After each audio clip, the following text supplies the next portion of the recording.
Alors donc là maintenant on va aborder les parcours, que ce soit le parcours universitaire ou le parcours libéral. Donc j'appelle Clarisse Evenot, qui est passée de Paris à Lille et qui va nous expliquer son parcours universitaire. Bonjour à tous, donc c'est celui-là. Donc je m'appelle Clarisse Evenot, je suis très contente d'être là puisque je suis très contente d'être là, puisque j'avais eu le privilège de présenter mon Master 2, parce que j'avais eu le prix des chirurgiens de l'avenir pour cette recherche, en 2008. C'est la première fois que je venais ici, donc je suis ravie que vous m'invitiez encore. Donc j'ai pris ce topo et je l'ai un petit peu amélioré. C'était la présentation pour la révision des effectifs pour avoir un poste de professeur l'année prochaine. Donc il y a ma date de naissance dessus, mais c'est pas anodin puisque dans le parcours vous verrez que c'est important de savoir mon âge, parce que je pense qu'on n'a pas eu toutes les mêmes difficultés, ou tous ou toutes, mais je crois que pour les femmes c'est important, et je pense pas que j'ai eu les mêmes difficultés que mes consoeurs plus âgées. Donc je vais avoir 40 ans l'année prochaine. J'avais commencé à parler de la formation académique, donc j'ai été externe à Paris 7. De 97 à 2004, et puis j'ai eu mon premier stage. Je vous fais quelques anecdotes parce que ça plante un peu le décor. Le premier stage en chirurgie en D1, donc en 3e année de médecine, j'avais 21 ans, et j'arrive en urologie à Saint-Louis. À l'époque, c'était le professeur Leduc qui était doyen de l'université. Et en parallèle de ça, j'ai quand même un papa qui est historien, qui est prof d'histoire, qui était professeur à la Sorbonne. Et ce monsieur Leduc me dit, en voyant que j'arrive un jour le matin pour la visite, et me dit « Ah, voilà la pétroleuse ». Donc j'avais pas du tout compris ce que c'était. J'ai compris après que c'était une allusion à la Commune de Paris, et je vous ai mis ici une petite iconographie, et la définition de ces pétroleuses: c'est une femme qui professe des idées politiques résolument progressistes et qui les défend avec ardeur et véhémence.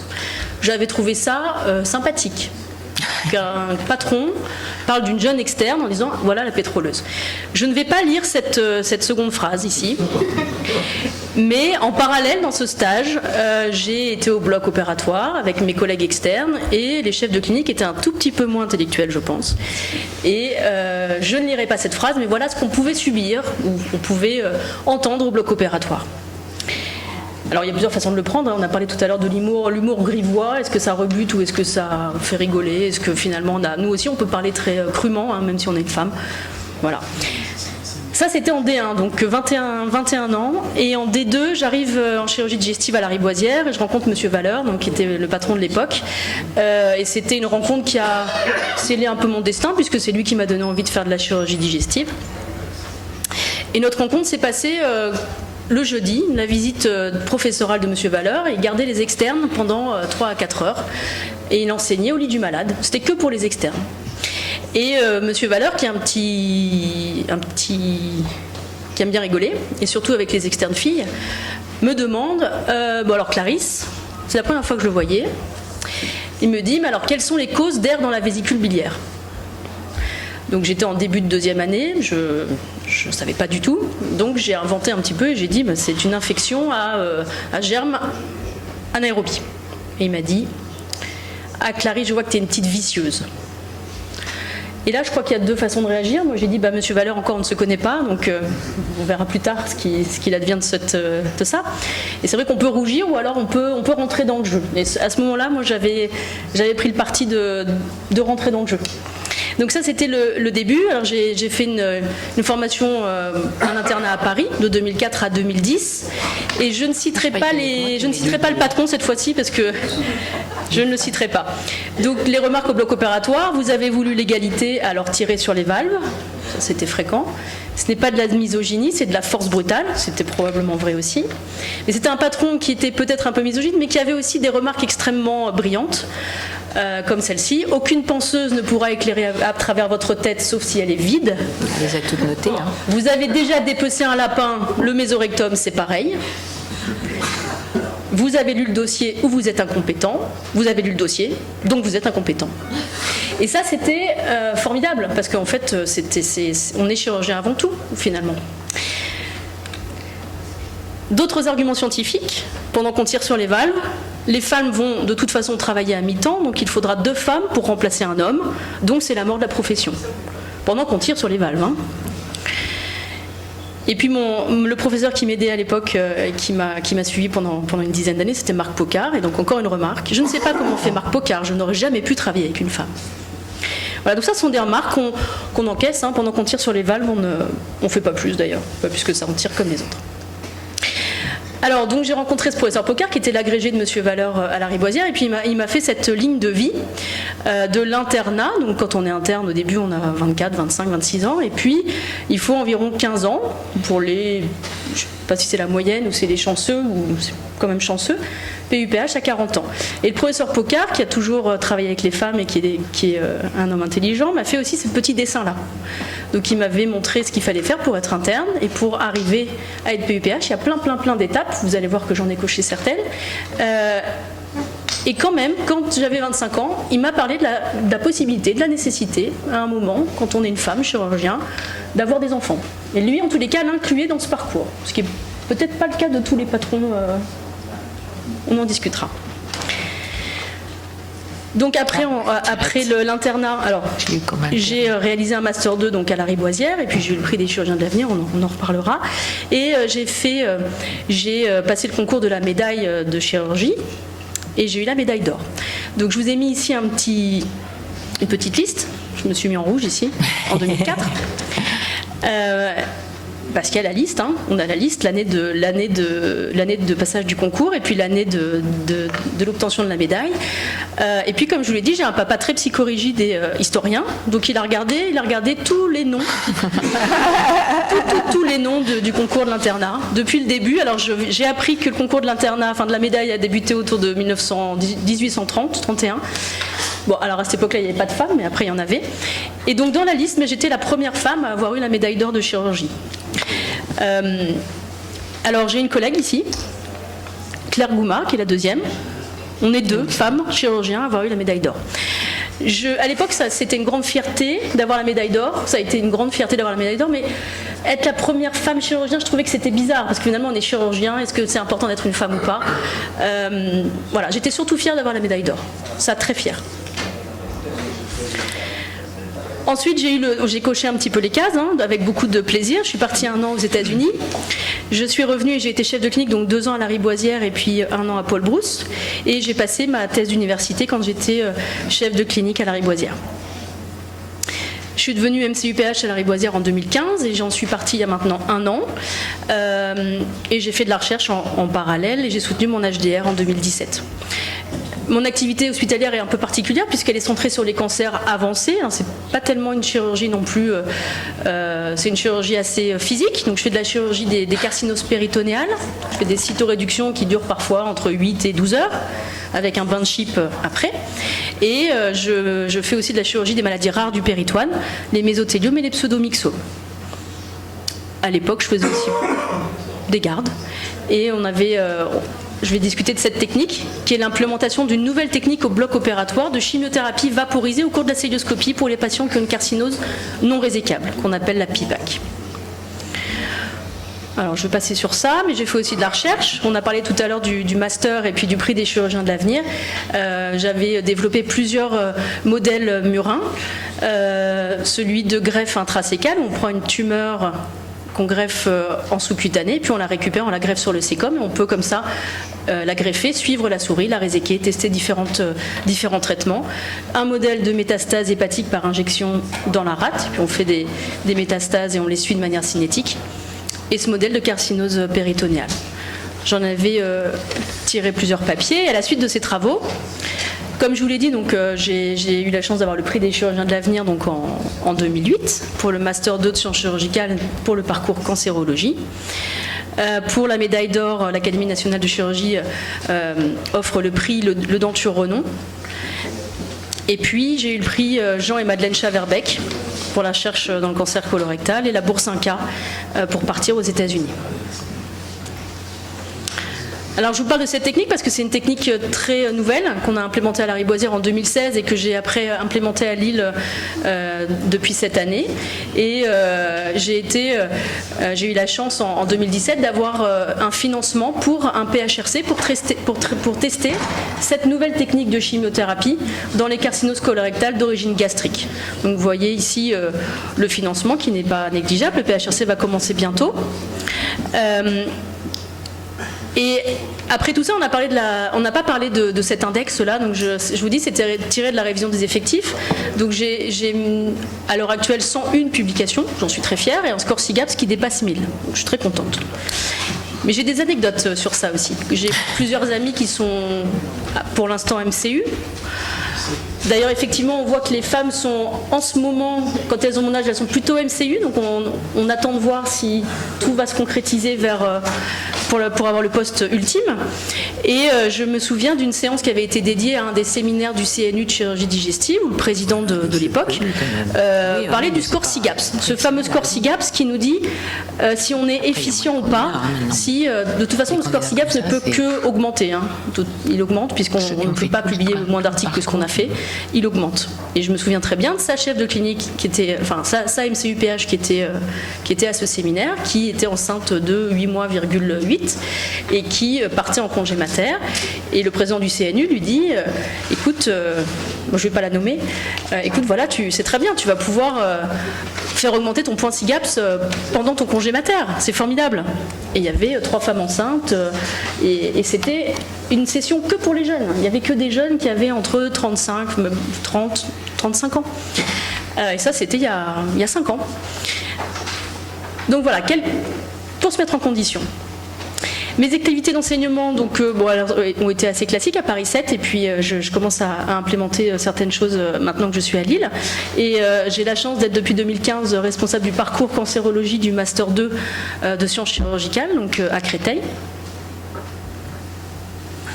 Et cette diapositive-là, elle est intéressante parce qu'on peut la prendre de plein de choses, de plein de manières différentes. Les activités institutionnelles, alors la première, c'était une commission de stratégie de prise en charge à la HAS. J'avais été appelée pour remplacer quelqu'un qui partait, donc c'était un ami, il m'avait dit est-ce que ça t'intéresse, j'ai dit oui bien sûr avec plaisir. Ces deux-là, elles me posent un petit peu plus de questions. Secrétaire élu de la collégiale de chirurgie digestive, donc ça c'était en 2008, juste avant que je parte à Lille, et puis en 2017, membre élu du conseil de gestion. Très clairement, ces deux-là, je pense que j'ai été un quota. Une femme, qu'on appelle de rang B, puisque je suis MCU, c'est de l'or en barre pour les quotas. C'est génial. Donc pour collégial, je ne sais pas. Je pense qu'il n'y a pas de quota, mais que c'est toujours bien d'avoir une secrétaire. En plus, ça s'appelle secrétaire, donc c'est formidable. C'est un peu difficile. Je pense que pour le conseil de gestion, ça a beaucoup pesé. Après, il faut savoir ce qu'on fait quand on est un quota. Même si on est une femme, on peut noyauter les choses de l'intérieur et puis dire des choses intelligentes. On n'est pas obligé d'être juste une potiche. Donc moi, j'ai été finalement très contente de participer à ces conseils et de dire ce que j'avais à dire, même si j'étais une femme.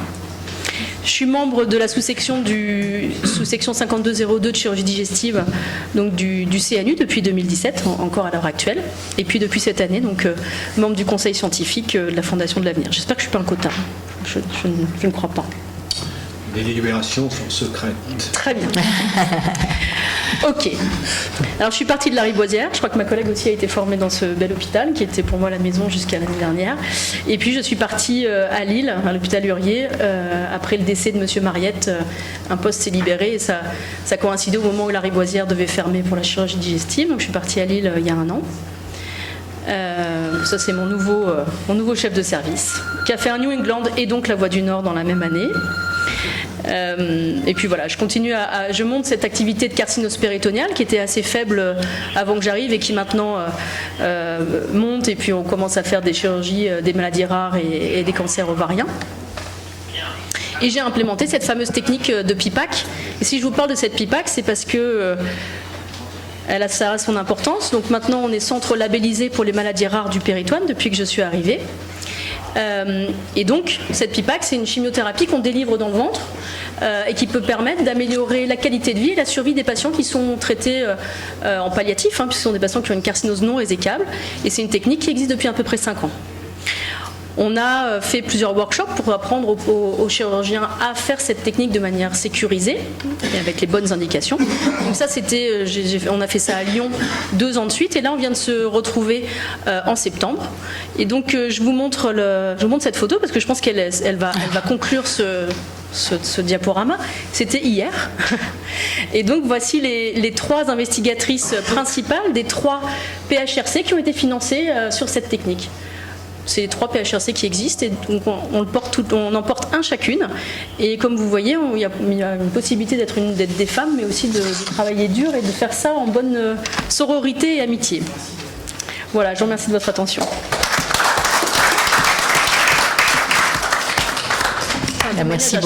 Merci beaucoup, y compris pour l'humour.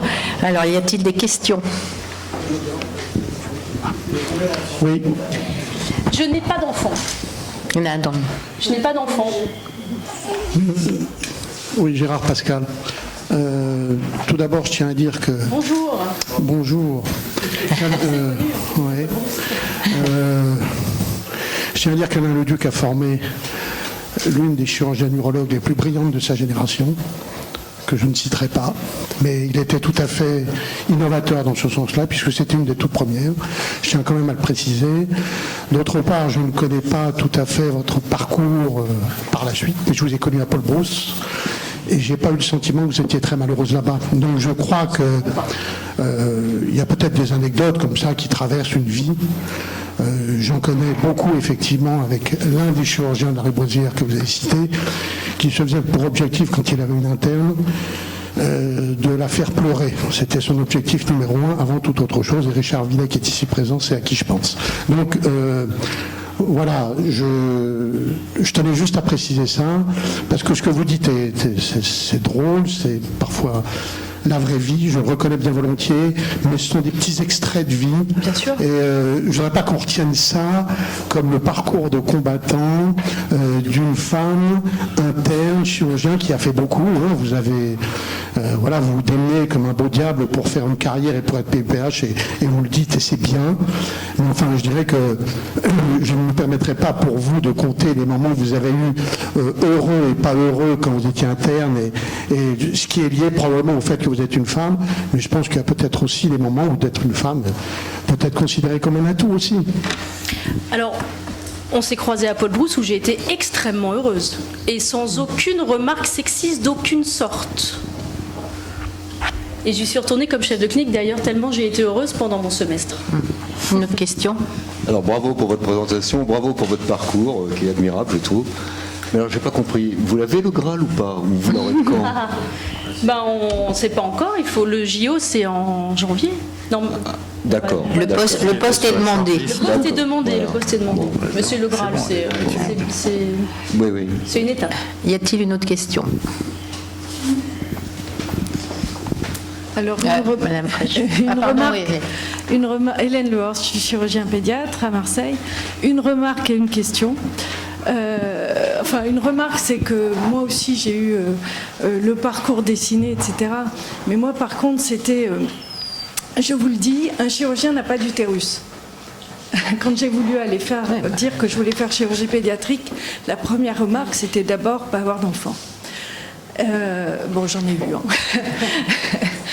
Et autre question, remarque, c'est vous dites comme moi, je suis chirurgien.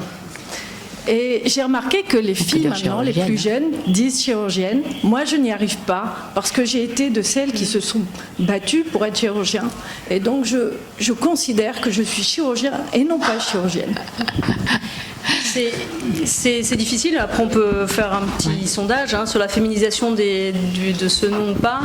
C'est vrai que ça peut être parfois un combat et donc on tient à cette absence de féminisation parfois. Je ne sais pas si c'est une bonne chose ou pas, mais je dis chirurgien effectivement. À mon avis, ça n'a pas une grande importance. Hein. Et pour répondre à la grossesse, parce qu'on a parlé de Monsieur Valeur qui effectivement pouvait être très dur parfois, et son agrégé, Monsieur Focard, qui était plutôt assez sympathique avec les femmes, n'avait pas de remarques sexistes de cet ordre, et donc je peux dire que je pense que la moitié de ces chefs de clinique femmes tombaient enceintes pendant leur clinica, tellement elles étaient plutôt bien accueillies. Donc je pense qu'il y a vraiment que des parcours de vie, c'est que des exemples tout ça. Effectivement, c'est... faudra passer à Madame Fraîche après. Oui. Non, allez-y, c'est court. Oh, je vous remercie, monsieur. Je vais être extrêmement brève. Moi, je fais partie de cette génération où il n'y avait pas de femmes. Dans les années 80, il n'y avait pas de vestiaire pour les filles. Et ça ne m'a posé aucun problème parce que je viens d'un pays où l'égalité hommes et femmes en médecine était complète. Le concours, c'était 50% de places de filles, 50% de places pour les hommes. Je viens de la Bulgarie, tout à fait, qui est maintenant en Europe. Et donc, quand je suis arrivée en France, le fait d'être une femme et dans un milieu chirurgical ne m'a posé aucun problème. Je signale que je n'étais pas en ORL avant, mais en chirurgie plastique, chez Paul Tessier, où il n'y avait que des hommes. Aucun problème, je ne me suis jamais sentie ni humiliée, ni mise à part. Au contraire, mon patron a été d'une bienveillance exceptionnelle à mon égard. Et ma seule, peut-être unique humiliation est venue pas vraiment des chirurgiens, mais des institutions scientifiques à l'Académie de médecine. Il y a 10 ans, quand il avait ce fameux procès des infirmières bulgares en Libye, je me suis beaucoup appliquée et j'ai organisé avec énormément de difficultés une réunion entre Kouchner, celui qui a créé le SAMU, Emmanueli, à l'Académie de médecine avec le président de l'Académie de médecine, le quotidien de médecins et plein d'autres dignitaires pour solliciter la bienveillance de Sarkozy, qui a d'ailleurs abouti après, pour avoir une action. Avoir organisé tout ça, et je suis toujours d'ailleurs la présidente des médecins bulgares en France, je devrais prendre la parole à la fin, après le parcours de chacun. Donc chacun a pris la parole, chacun a parlé, et à la fin on a clôturé, on m'a mis dans un coin et on m'a absolument pas donné le micro. On a clôturé, et j'étais tellement stupéfaite que je ne pouvais même pas agir. J'ai rien dit, je suis rentrée à la maison, et j'ai dit, mais c'est impensable. J'ai passé à peu près 10 mois à organiser tout ça. Et on m'a considérée comme la secrétaire qui avait tout organisé. Et j'étais mise de côté. Donc c'est la seule humiliation qui était plutôt administrative que médicale. Mais c'est passé tout de même à l'Académie de médecine. Et je n'ai pas beaucoup aimé. Voilà. Dernière question. Non. Je me relève pour vous remercier de cette belle présentation. Alors, je me permets de vous donner un conseil. Lisez bien le journal officiel. Ça paraît toujours, c'est un ancien doyen qui vous parle, entre le 15 et le 30 janvier. Deuxième point, vous êtes maintenant à Lille, vous êtes membre du conseil de gestion. J'étais membre du conseil de gestion de Paris 7. Ah, Paris 7. Maintenant, je suis à Lille. Bon. Si vous avez des problèmes avec le doyen, il s'appelle Gosset, c'est un de mes potes, n'hésitez pas pour votre carrière. Il faut que ça soit. Normalement, il doit annoncer les postes ce soir. Voilà. Je vous rappellerai Pour lesquels après. je souhaite. Et puis je reprends ce que disait madame qui a donné une anecdote, il n'y avait pas de vestiaire pour les femmes. Quand j'ai été nommé chef de service il y a maintenant 22 ans, j'ai eu une interne en orthopédie. Entre parenthèses, je me tourne vers le président, je vois que les urologues ont un humour parfois un peu décapant qui est douteux par rapport à celui des orthopédistes. Mais fermons la parenthèse. J'ai donc demandé à l'administration d'avoir un vestiaire spécial pour cette interne qui était une femme. Je ne pouvais pas savoir, j'ai eu un nom, etc. Alors, on s'est débrouillé quand même pour lui trouver une pièce, mais c'est toutes les difficultés. Et comme vous avez fait de l'humour, je voudrais citer Baudelaire pour vous demander de vous inspirer de ces quelques vers que je vais essayer de répéter par cœur. Sois belle au mortel comme un rêve de pierre, et ton sein où chacun s'est meurtri tout à tour est fait pour inspirer au chirurgien un amour éternel et muet contre la matière. Je vous souhaite bon courage, madame, et bonne chance. Okay.